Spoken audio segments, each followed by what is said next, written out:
ഈ സ്ക്രീനിൽ ആ രണ്ട് ഞങ്ങളുടെ മലയാള സിനിമയുടെ ജീവൻ ടോൺ, ഞങ്ങളുടെ ജീവൻ ടോൺ ആണ് അവർ, മമ്മൂട്ടിയും മോഹൻലാലും. അവരില്ലാതെ ഇന്ന് മലയാള സിനിമ. ആസ് എ സിംഗർ നമുക്ക് അവരുടെയൊക്കെ പടത്തിൽ പാടാൻ പറ്റുന്നു എന്ന് പറയുന്നത് ശരിക്കും ആലോചിക്കുമ്പോൾ തന്നെ ഒരു കുളിരാണ്. കാരണം ഞാൻ ആദ്യമായിട്ട് ലാലേട്ടൻ്റെത് പാടുന്നത് ആറ്റിൻകരയോരത്ത് എന്ന് പറഞ്ഞ പാട്ടാണ്. അപ്പം അത് പാടിക്കഴിഞ്ഞ് ഷൂട്ടിംഗ് ലൊക്കേഷനിൽ നിന്ന് എനിക്കൊരു ഫോൺ കോൾ വരിക.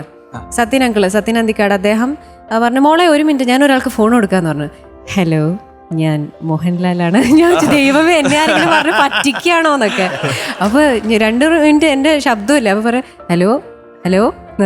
ഞാൻ ഇത് ശരിക്കും ലാലേട്ടനാണോ?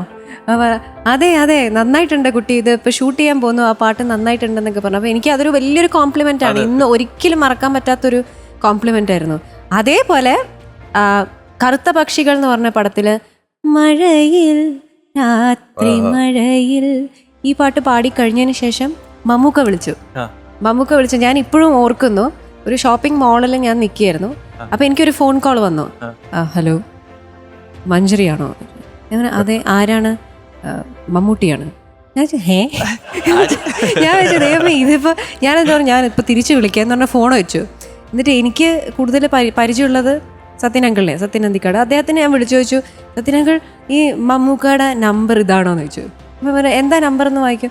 അപ്പോൾ വായിച്ചപ്പോൾ പറഞ്ഞു ഇതന്നെയാണ് നമ്പർ എന്ന് പറഞ്ഞു. എനിക്ക് നിൽക്കപ്പുറത്തില്ല അവിടെ എന്ന് വെച്ചാൽ അത്രയും സന്തോഷമാണ്. ഞാൻ തിരിച്ചു വിളിച്ചു. ഞാൻ പറഞ്ഞു എനിക്ക് ക്ഷമിക്കണം, ഞാൻ വിചാരിച്ചു ആരും എന്നെ വിളിച്ച് പറ്റിച്ചതാന്ന്. അപ്പോൾ അങ്ങനത്തെ ഒരു ശരിക്കും മമ്മൂക്കാനെ പറ്റിയും ലാലേട്ടനെ പറ്റിയൊക്കെയുള്ള പാട്ട് വരുമ്പോൾ നമുക്ക് ഫാൻസായിട്ട് അവരുടെ കൂടെ അവരുടെ പടത്തിൽ വർക്ക് ചെയ്യാൻ പറ്റുക എന്ന് പറയുന്നത് തന്നെ ഒരു വലിയ ഭാഗ്യം. അപ്പോൾ ആ ഓർമ്മകളിലേക്കാണ് ശരിക്കും പോകുന്നത്. അപ്പോൾ നിങ്ങൾക്ക് 2 പേർക്കും ചക്കര ഉമ്മ. Thank you so much. Thank you Manjari.